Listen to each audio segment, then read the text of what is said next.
Hi friends, అందరూ ఎలా ఉన్నారు? బాగున్నారా? నేనైతే చాలా బాగున్నాను.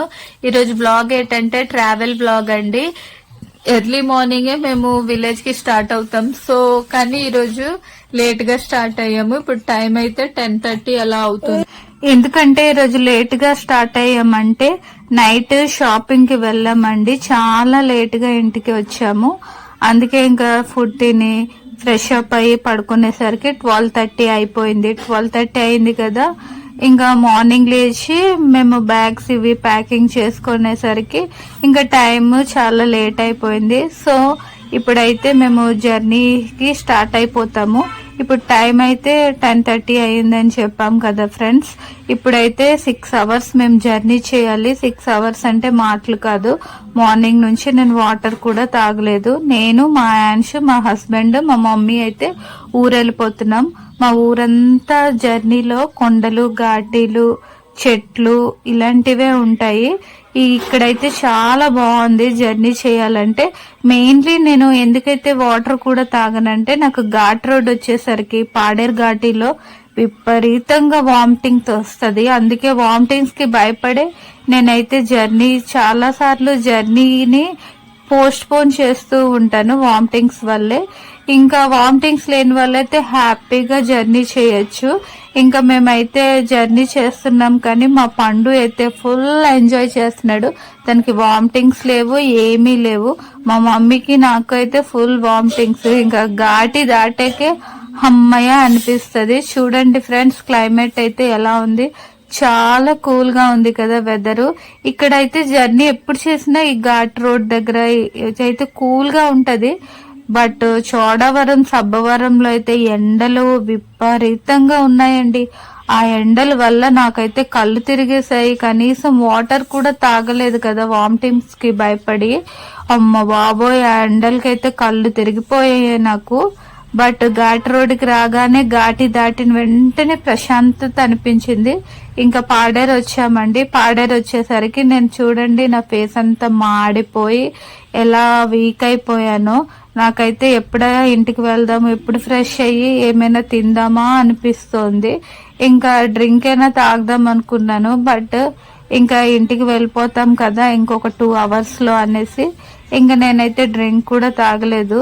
డ్రింక్ తాగదాం అనుకున్నాను కానీ పండు చూస్తే మళ్ళీ తాగుతానని పేచి పెడతాడు కదా, అందుకే పండు కోసమని ఇంకా డ్రింక్ కూడా తీసుకోలేదు. ఇంకా మా ఊరైతే దగ్గరకు వచ్చేసాము. ఇంకా మా ఊరు వచ్చేసరికి నాకైతే చాలా హ్యాపీగా ఉంది. ఇంకా చూడండి ఫ్రెండ్స్, మా ఊరు ఎంత కూల్ గా ఉందో. ఇంకా మా ఊరు చాలా అంటే చాలా బాగుంటుంది వెదరు. ఇప్పుడైతే మేమైతే ఇంటికి వచ్చేసాము. ఇంటికి రాగానే నేను ఫస్ట్ ఏం చేశానంటే ఫ్రెష్ అప్ అయ్యాను. ఫేస్ వాష్ చేసుకొని డ్రెస్ చేస్తే ఇప్పుడు రిలాక్స్ గా ఉంది. ఇంకా మా మమ్మీ అయితే ఫిష్ కర్రీ చేస్తున్నారు, చేపల పులుసు. మా డాడీ చేపలు ఆల్రెడీ తెచ్చేస్తే మా మమ్మీ ఇంకా ఫిష్ కర్రీ చేసేస్తున్నారు. నాకైతే ఫిష్ ఫ్రై చేయమన్నారు మమ్మీ. ఇంకా ఫ్రై చేసేస్తే చేపల పులుసు అయితే ఆల్రెడీ చేశారు మమ్మీ. చాలా ఫాస్ట్ గా చేశారు. ఈ చేపలు ఏంటంటే గడ్డలో చేపలు. మన వైజాగ్ లో అయితే సముద్రపు చేపలే దొరుకుతాయి ఎక్కువగా. ఇది గడ్డలోనే అప్పటికప్పుడు ఫ్రెష్ గా పట్టిన చేపలండి. ఇదిగోండి ఫిష్ ఫ్రై అయితే ఇంకా 2-3 సెకండ్స్ లో ఫిష్ ఫ్రై కూడా అయిపోతుంది. ఇంకా చూస్తుంటేనే చాలా యమ్మీగా ఉంది కదండి.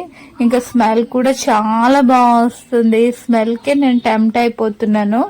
ఇంకా ఫుల్ గా తినేసి ఇంకా హ్యాపీగా పడుకుని పోవడమే. ఇంకా ఈవినింగే లేస్తాను, ఇంకా టైర్డ్ అయిపోయాను కదా. ఇప్పుడైతే ఈరోజు మా అత్తయ్య మావయ్య మా ఇంటికి వచ్చారు పండు కోసమని. ఇంకా పండు, నేను, మా ఆయన, అత్తయ్య, మావయ్య కలిసి ఇంకా మా ఆయన వాళ్ళ అత్త వాళ్ళ ఇంటికి వెళ్తున్నాము. అక్కడ మా ఆయన వాళ్ళు బావ వాళ్ళ కూతురు ఉంది. అమ్మాయి పేరు జెసికాతోని బాగా ఆడతారు. మా ఇంటి పక్కనే హౌస్. ఇంకా ఎప్పుడు వచ్చినా జెసికా వాళ్ళ ఇంట్లో ఫుల్ గా ఆడుకోవడం మా పండుగ అలవాటు. ఎవ్రీడే ఈవినింగ్ వాళ్ళ ఇంటికి వాళ్ళ తాతయ్య నానమ్మతో వెళ్ళిపోయి అక్కడ ఆడితే ఈవిడైతే మా హస్బెండ్ కి అత్తయ్య అవుతారు. ఇంకా ఇంటికి వెళ్తామంటే మా కోసమని చపాతి అండ్ ఎగ్, బంగాళదుంప ఎగ్ పులుసు చేశారు. వద్దొద్దన్నా తినేసి వెళ్ళండి అంటే ఇంకా ఏం చేస్తాం ఇంకా చేసేస్తే, అందుకే ఇంకా ఫుడ్ తింటున్నాము. ఫుడ్ అయితే నిజంగా మా కోసము అంత కష్టపడి అంత ఫాస్ట్ గా చేసేసింది తను. ఇంతమందికి చేయాలంటే గ్రేటే కదా. టేస్ట్ అయితే ఎలా ఉందో తిని చెప్తాను ఫ్రెండ్స్. టేస్ట్ అయితే చాలా అంటే చాలా బాగుంది.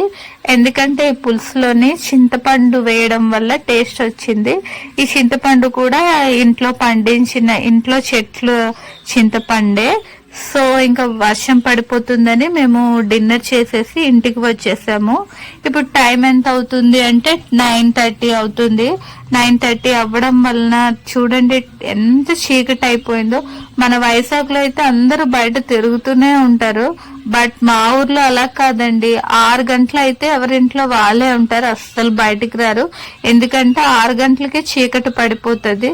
దాంతో పాటు వర్షాకాలం భయంకరంగా మార్నింగ్ నుంచి నైట్ వరకు అలా వర్షాలు పడుతూనే ఉంటది, అస్సలు గ్యాప్ ఉండదు.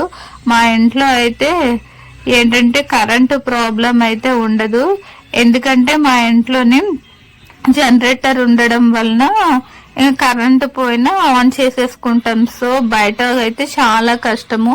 ఎనీ టైం కరెంట్ తీసేస్తుంటారు, సిగ్నల్స్ తీసేస్తుంటారు. ఇంతటితో ఈ వీడియోని ఎండ్ చేస్తున్నాను.